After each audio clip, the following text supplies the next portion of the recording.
Պարոն Դավթյան, Միացյալ Նահանգների փոխնախագահի այցին զուգահեռ շատ ակտիվացան խոսակցությունները միջուկային էներգիայի հետ կապված եւ մասնավորապես մոդուլային ատոմակայան կառուցելու մասին։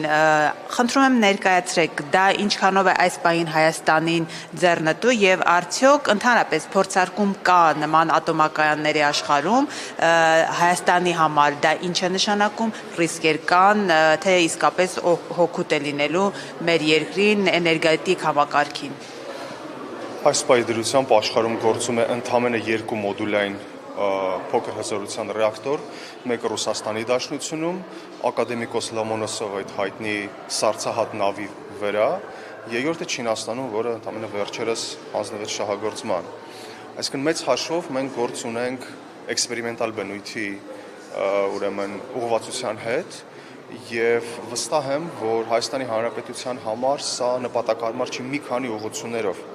Առաջինը, նախ դրանք փորձարկված տեխնոլոգիաներ չեն, կամ եթե փորձարկված են, ապա խիստ լոկալ պայմաններում դրանք չեն անցել դեռևս միջազգային սերտիֆիկացում եւ այլն, սա առաջինը։ Երկրորդը, երբ մենք նայում ենք մոդուլային ռեակտորների զարգացման միտում ունեցող երկրներին, ապա որպես կանոն տեսնում ենք, որ դրանք հիմնականում մեծ էներգետիկ համակարգեր ունեցող երկրներն են, որոնք առավելապես դիտարկում են մոդուլային ռեակտորները որպես ռեզերվային միջոցներ։ Խոսքը Միացյալ Նահանգների մասին, Ռուսաստանի Դաշնության մասին, որտեղ կան դժվար հասանելի բնակավայրեր կամ արդյունաբերական տնտեսական նշանակության հատվածներ, որտեղ անհրաժեշտ է նման մոդուլային լուծումներ տալ Չինաստան, Հնդկաստանում վերջերս սկսել են խոսել այս ուղղության մասին եւ այլն, բայց բոլոր այս երկրներում, որտեղ խոսք է գնում մոդուլային ռեակտորների զարգացման, կառուցման եւ հետագա զարգացման մասին, հիմնականում մենք այնտեղ տեսնում ենք մի համակարգ, որում առանցքային կամ առաջատար տեղ են զբաղեցնում արդեն կոնվենցիոնալ, այսինքն ավանդական հզորությունների ատոմակայանները։ Սա երկրորդ, Հայաստանը չունի այդ խնդիրը ռեզերվային կայան ունենալու եւ հաշվի առնելով, որ մեր երկրի մեծ մասը էլեկտրիֆիկացված է, մենք չունենք դժվար հասանելի ինչ-որ տարածքներ, չունենք արդյունաբերական ինչ-որ առանձին կենտրոններ, որտեղ անհրաժեշտ է այդպիսի լրացուցիչ, ուրեմն արտադրական հզորություններ ձևավորել։ Սա երկրորդն։ Երրորդ, երբ մենք հրաժարվում ենք մեծ ավանդական միջուկային էներգետիկայից ի օգուտ փոքր մոդուլային կայանների, ապա մենք կորցնում ենք նաև հնարավորություն էլեկտրաէներգիա արտահանելու։ Հիմա տեսեք, Հայաստանի Հանրապետության կառավարությունը դառնում ենք, կարող ենք, դրա պոտենցիալը բավականին մեծ է, եւ ես այստեղ ուզում եմ զուգահեռ անցկացնել այն հայտարարության հետ, որ ընդամենը վերջերս արվեց կառավարության կողմից, առայն որ առաջիկայում աշխատանքներ են սկսվելու Հայաստանի եւ Ադրբեջանի էլեկտրաէներգետիկ համակարգերի միացման ուղղությամբ։ Ճիշտ է, ինչ է նշանակում համակարգերի ուղղություն։ Նշանակում է փոխադարձ հոսքեր։ Եթե դու չունես մեծ հզորության օբյեկտներ, արտադրական հզորություններ, իսկ դրան զուգահեռ տեսնում ես, թե ինչպես Ադրբեջանը դինամիկորեն այդ հզորությունները զարգացնում է, ընդամենը ամիսներ առաջ Ադրբեջանը շահագործման հանձնեց շուրջ 1300 մեգավատը գերազանցող նոր ջերմաէլեկտրակայան, այսինքն Ադրբեջանը այսօր դիրքավորվում է իր էներգետիկ արտաքին ռազմավարության մեջ ոչ միայն որպես նավթի եւ գազի արտահանող, այլ նաեւ փորձում է կայանալ որպես էլեկտրաէներգիա արտահանող երկիր։ Եվ այս ստեղծված կոնֆիգուրացիայում հաշվի առնելով նաեւ այն հանգամանքը, որ Հայաստանի էլեկտրաէներգետիկ շուկան 22 թվականի փետրվարից ազատականացված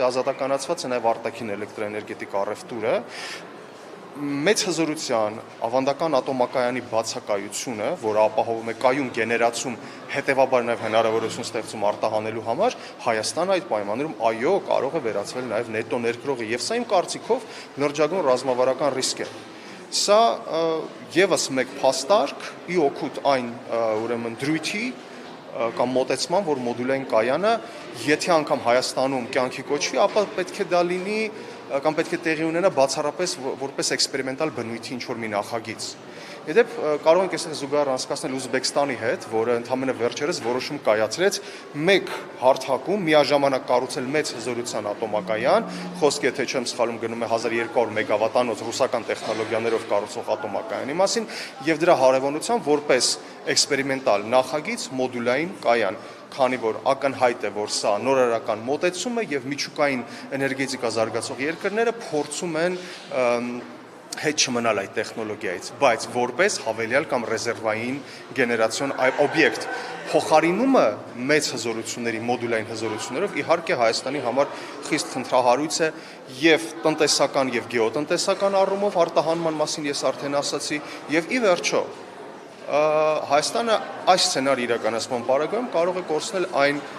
բարձր կարգավիճակը, որը մենք դեռևս պահպանում ենք որպես երկիր, որը զարգացնում է խաղաղ ատոմ։ Սա վստահեցնում է բավական լուրջ ռազմավարական կարգավիճակ է, որը Հայաստանը ունի որպես տարածաշրջանի միակ երկիր, որը ունի ատոմակայան։ Եվ այն պայմաններում, երբ մեր շուրջը Թուրքիայում, Իրանում,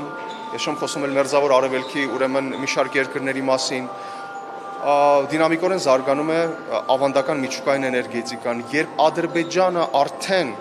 որոշակի դեռևս հետազոտական աշխատանքները սկսել իր տարածքում ատոմակայանի կառուցման ուղղությամբ, ճիշտ է, դեռևս ինչ-որ պրակտիկ քայլեր չկան, բայց մենք գիտենք, որ 19 թվականից ի վեր Բաքուն այս ուղղությամբ ինտենսիվ քայլեր է ուրեմն ձեռնարկում, հրաժարվել այն մեծ ատոմակայանից, մեծամորի ատոմակայանից դրա փոխարեն կառուցելով մոդուլային կայան, որը էքսպերիմենտալ է, որը ունի փոքր հզորություն, բնականաբար ռիսկոգեն է։ Փոխարինելու բացարձակ այն ատոմակայանի, որ հիմա մենք ունենք։ Միանշանակ չի կարող դա փոխարինել ոչ իր արտադրական հզորություններով, ոչ ռազմավարական կարգավիճակով, ոչ որպես արտահանմանը նպաստող էլեկտրաէներգիայի կայուն արտահանմանը նպաստող օբյեկտ։ Հիմա իշխանությունն ասում է եւս 10 տարով երկարաձգելու աշխատանքներ են իրականացնում։ Կա արդյոք վտանգ ընդհանրապես փակելու ատոմակայանը։ Ես կարծում եմ, որ մեծամորի ատոմակայանի երկրորդ բլոկը, որ այսօր շահագործվում է, ունի բոլոր շանսերը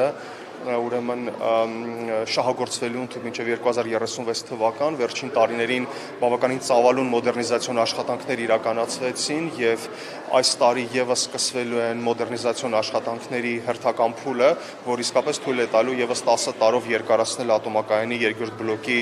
կյանքը։ Ես կարծում եմ, այստեղ մենք առանձնապես ռիսկային գոտում չենք գտնվում, եթե իհարկե ինչ-որ ֆորս մաժորային իրավիճակում չհայտնվենք։ Բայց 10 տարի միջուկային էներգետիկայի զարգացման հեռանկանում վստահեցնում եմ դա այդքան էլ մեծ ժամանակաշրջան չէ։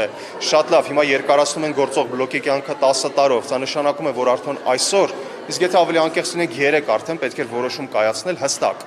նոր ատոմակայանի կառուցման մասին։ Դե իշխանությունները ասում են, ունենք ռազմավարական որոշում մոդուլային կայան կառուցելու վերաբերյալ, բայց այս ուղղությամբ դեռևս որևէ հստակ քայլեր չեն արվում։ Երկրի մասին հստակ չեն ասում, չնայած բոլորս հասկանում ենք Միացյալ Նահանգներն է առաջարկում եւ հակված են, բայց կոնկրետ չեն ասում։ Չեն ասում, նշում են մի քանի երկիր,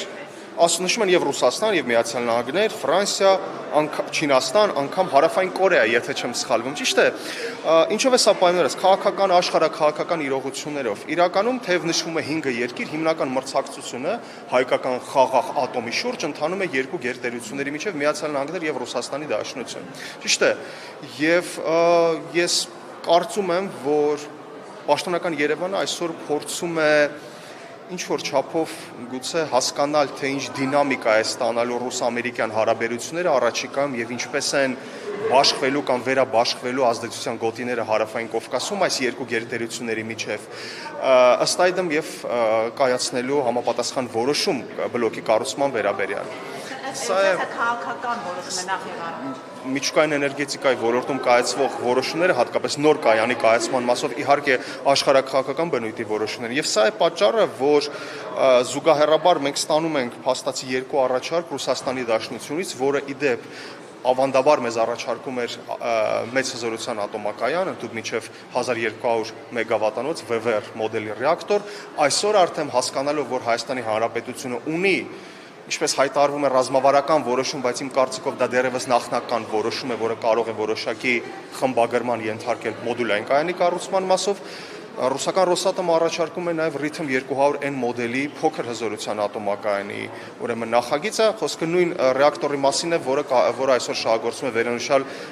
ակադեմիկոս Լոմոնոսով սառցենավի վրա, այսինքն այն փաստացի այսօր շահագործման մեջ է եւ գործում է բավականին սեյսմիկ առումով ծանր եւ ռիսկային պայմաններում։ Այստեղ ինչը մենք պետք է նաև հաշվի առնենք, երբ զուգահեռներ ենք հասկացնում ռուսական եւ ամերիկյան տեխնոլոգիաների միջև։ Երկու բան փաստ ընդհանրեն ընդգծեմ։ Առաջինը, Ամերիկայի Միացյալ Նահանգները 1979 թվականից ի վեր չեն իրականացրել Միացյալ Նահանգների տարածքում նոր ատոմակայանի կառուցման որևէ նախագիծ։ մոդեռնիզացնել են, ընդլայնել են առանձին համակարգեր եւ ուրեմն գործող կայաններ, բայց նոր նախագիծ նրանք դեռևս կյանքի չեն կոչել։ Երկրորդի տարբերություն Ռուսաստանի Դաշնության, որը արդեն ունի մոդուլային ռեակտոր շահագործման մեջ գտնվող, Ամերիկայի Միացյալ Նահանգներում կառուցվող առաջին մոդուլային ռեակտորը շահագործման է հանձնվել միայն 2031 թվականին։ Այն էլ ինչպես տեսնում ենք, կարգավորող հանձնաժողովի հետ, ռեգուլյատորի հետ ունի բազմաթիվ խնդիրներ կապված էլեկտրաէներգիայի արտադրվող ուրեմն ինքնարժեքի հետ եւ այլն եւ այլն։ Այսինքն սա եւս վկայում է այն մասին, որ ընտրությունն ի օգուտ ամերիկյան մոդելի, որը դեռևս չունի տեխնիկատնտեսական հստակ չափում, եւս ինչ որ առումով տնտեսական արկածախնդրության արգասիք է։ Բոնդացյան, ես իրավիճակում ինչ է կարծում, քանի որ նաև մեր այս ատոմակայանում նաև կադրային բազան գրեթե լրիվ ռուսական կադրերով Ռուսաստանից մեզ օգնում են պարբերաբար նաև, մենք կարող ենք հույս ունենալ, եթե օրինակ Հայաստանի իշխանությունը ամերիկյան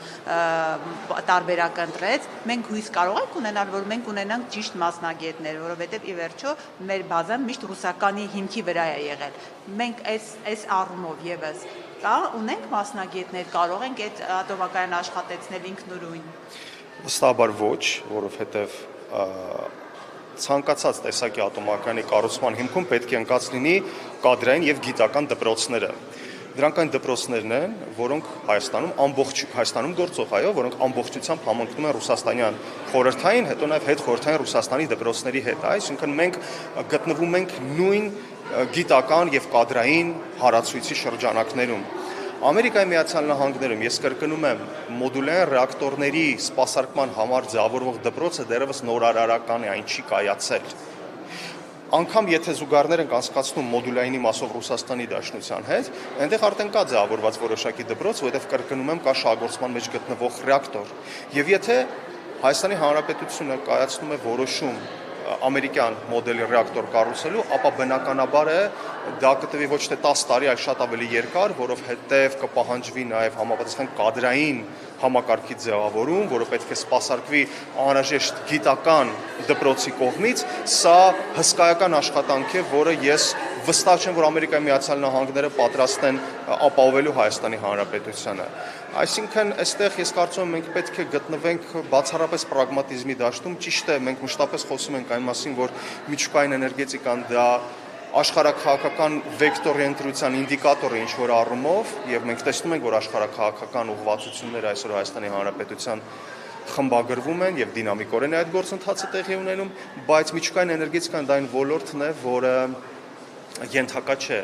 նմանատիպ էքսպերիմենտալ մոտեցումների եւ ես կարծում եմ, որ ելնելով մեր նախ եւ առաջ ազգային անվտանգությունից, հետո տնտեսական եւ էներգետիկ անվտանգությունից մենք պետք է ընտրենք այն մոդելը, որը առավել համապատասխանում է մեր էներգետիկ պրոֆիլին։ Դա ռուսական Ռոսատոմի կողմից առաջարկող տեխնոլոգիաներն են։ Պարոն Դաթյան, նաև շատ է քննարկում ձեր նշած այդ էներգետիկ համակարգերի ներդաշնակեցումը Ադրբեջանի եւ տարածաշրջանային երկրների հետ։ Շատերը կարծում են, որ դրանում խնդիր չկա։ Իրականում խնդիր ունենք, թե չունենք այս առումով։ Տեսեք, հենց այստեղ մի քիչ տերմինաբանական առումով շտկում մտցնեմ, հետո պատասխանեմ ձեր հարցին։ Այդ դուք շատ ճիշտ եք ասում ներդաշնակեցում կամ սինխրոնիզացում, բայց իշխանությունները ասում են միացում էլեկտրաէներգետիկ համակարգերի, ճիշտ է։ Իրականում միացնելու համար անհրաժեշտ է ապահովել էլեկտրաէներգետիկ համակարգերի սինխրոնիզացում, որը չափազանց բարդ գործընթաց է։ Այո, Խորհրդային Միության տարիներին 1960-ական թվականներից ի վեր գործել է Объединенная электроэнергетические сети Закавказья համակարգը, Անդրկովկասի միացված ուրեմն էլեկտրաէներգետիկ համակարգը, որտեղ Հայաստանը զբաղեցրել է հատկապես ԱԵԿ-ի շահագործման հանձնումից ի վեր բավականին կարևոր դիրքավորում եւ հատկապես Հայաստանում արտադրված էլեկտրաէներգիան արտահանվում էր Նախիջևանի ուղղությամբ։ Խորհրդային փորձը բնականաբար կար, հետո բնականաբար Խորհրդային միության փլուզումից ի վեր տեղի ունեցավ դեզինտեգրում եւ այսօր միացնելու համար այդ էլեկտրաէներգետիկ համակարգերը մենք պետք է դիտարկենք հարցը ոչ այնքան տեխնիկական տեսանկյունից, որովհետեւ տեխնիկապես այո դա հնարավոր է ապահովել, թեև ինչպես արդեն ասացի, բավականին բարդ գործընթաց է։ Պետք է դիտարկենք հարցը արդեն տնտեսական տեսանկյունից, որովհետեւ ես արդեն ասացի, որ միացման նպատակը պետք է լինի էլեկտրաէներգետիկ փոխադարձ հոսքերի ապահովումը։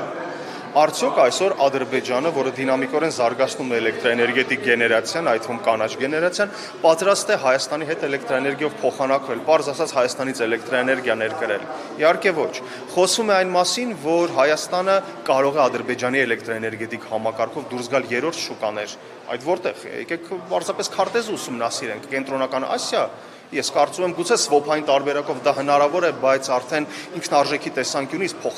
էլեկտրաէներգիա մատակարարման ինքնարժեքը այստեղ բավականին բարձր կլինի եւ մրցունակության առումով մենք կզիջենք դեպի Իրան, շատ լավ, եթե Իրանն է մեր առաջնահերթությունը,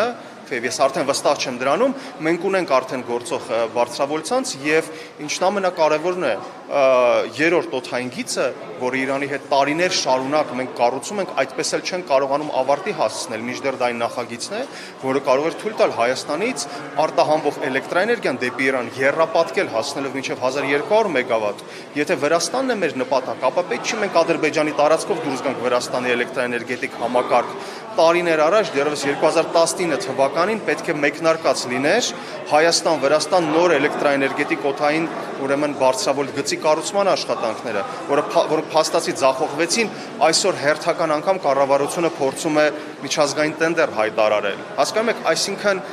մենք ունենք իրական հնարավորություններ դեպի հարևան երկրներ էլեկտրաէներգիա արտահանելու, համակարգերը իրապես սինխրոնիզացնելու ի օգուտ մեզ,